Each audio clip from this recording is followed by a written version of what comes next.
এই সেই ভাইরাল শিল্পী আসাদ ব্যাপারী এখন শুনুন তার কণ্ঠে মধুর সুরে গান। আর হ্যাঁ, গানটি কেমন হলো অবশ্যই আমাকে জানাবেন। আমি অপার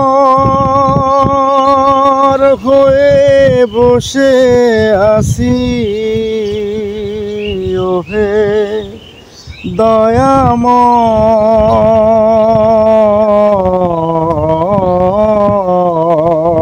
দয়াময়, পারে লয়ে যাও আমায়।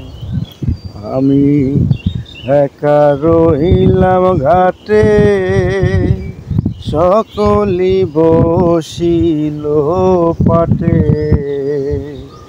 আমি একা রহিলাম ঘাটে, সকলি বসিল পাটে।